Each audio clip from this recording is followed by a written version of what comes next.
Well, for once, we're all matching. PWC gear. Get on the MM store now.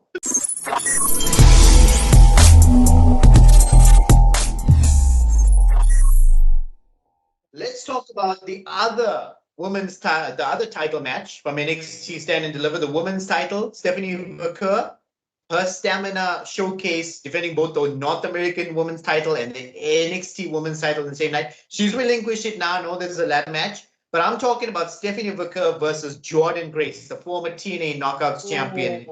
That's going to happen at Stand and Deliver. I know it hasn't been announced, but I know that's exactly where they're going. And Nash, whilst we're talking about Stephanie McCurr, I just want to point out something, and I think you'll know by now that I'm a big supporter of Stephanie McCurr from before she signed with WWE, right? I'm a big supporter of Stephanie McCurr.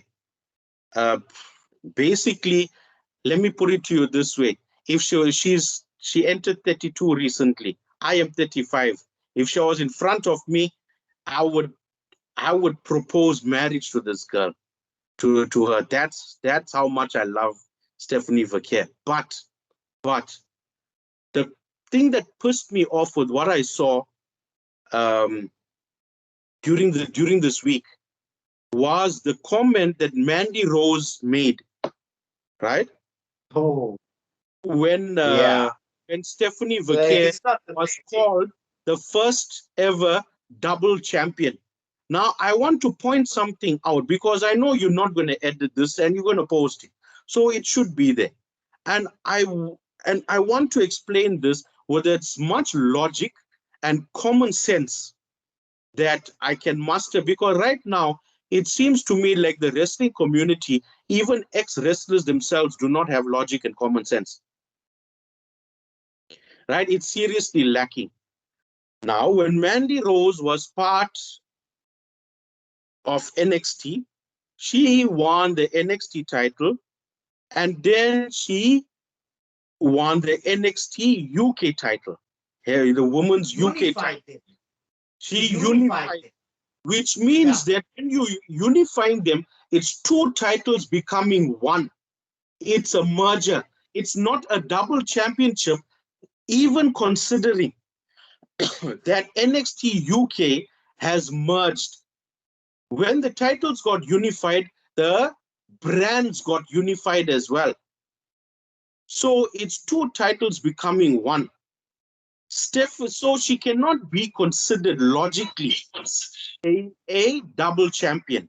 Stephanie McCurr was the North American Women's Champion and the NXT Women's Champion. She is a double champion because it's two different titles. Can I just say, Mandy Rose has got her own thing going on. She should go off and do that own thing and leave the wrestling people to do the things that they are doing. Exactly. She is. We are not judging her. We are not judging her for whatever she is doing on wherever she's doing. She was a great champion. She was a great champion. Yes, she was. Leave the wrestling people to do what we are busy with. You go off and do what you are doing.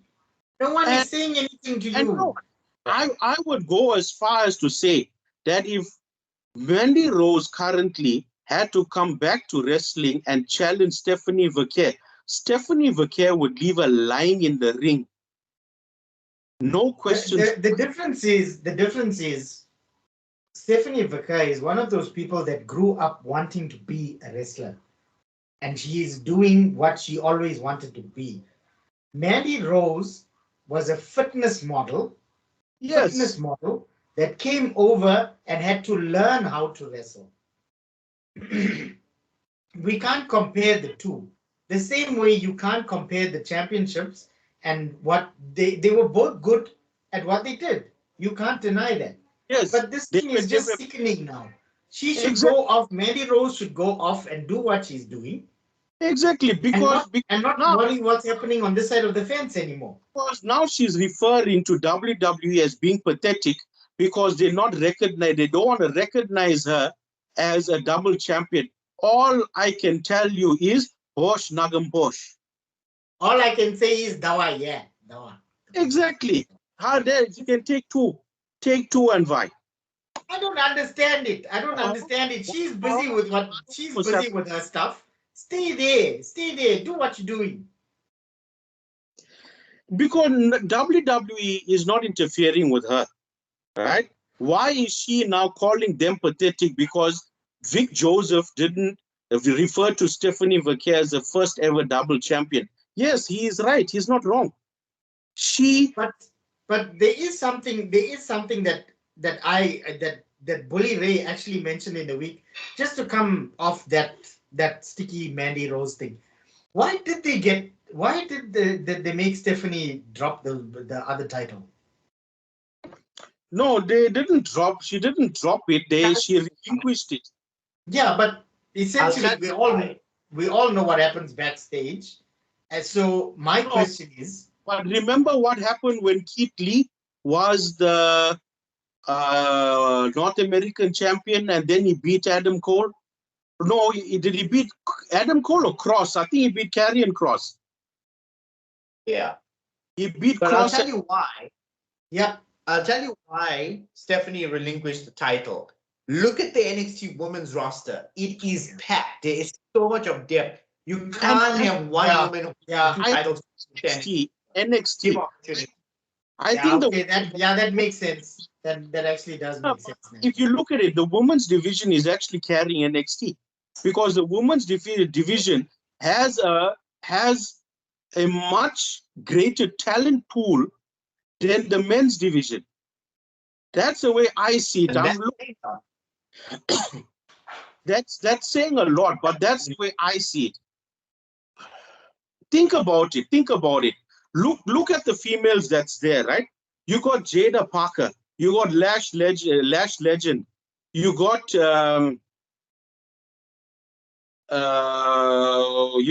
Lola Vice, right? You got Fatal Influence. You got Zarya and Sol Ruka. and Sol Ruka. Then you got Stephanie Verkeer. You got Julia, Jordan Grace. Yeah. How did we forget Jordan Grace? There's so much of names they would put Jordan Grace like at 12th or something. Well, you know what it is. Last in, first out.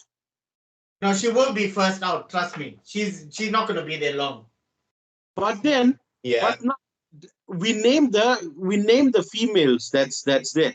Now the males that's carrying NXT is Ethan Page, right? Ethan Page, Obafemi, Ricky Saints that came new, Sean Spears, Tony D'Angelo, who I think needs to be moved up to the main roster urgently because No.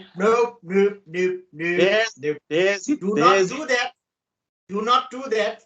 Do not take him and ruin him on the main roster. I like him. I like the Don way he is. Hey. But So you want Tony to be forever on NXT? Is that what you Yes. want? You want him to be stifled But forever on NXT? Never have a Yep. world heavyweight championship Nope. ever. but then can you You're see not as big a fan of Tony as I thought you were, Jeremy. Dude, he is so amazing. Did you see that segment last week where they're all sitting around the table and they're looking at everybody's at those dark whatever guys. Yeah. Wouldn't you want that on the main roster? That kind of Wait, segment, second. main roster. I want to point this out to you. So they were sitting with those little sheets, right? Of all those, the NXT 2, the Shield 2.0 guys. They were looking at their stats. And one of them says, unlimited fuel tank, right? And you think to yourself, oh no, that's something that she came up with. And you look at the page and it actually says on there, unlimited fuel tank. Go back and watch that segment again. I'm lost. I don't watch anything like that. no, but what I'm saying is I hate you, Nashville. I hate you. I hope you, when you, after this recording, you walk past the couch and you kick it with your big toe and you'll hurt it really bad. I did that before I came here. See?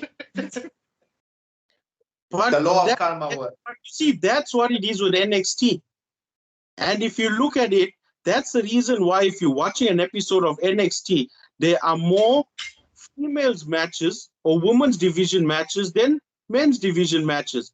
because the women's division is so stacked when it comes to talent.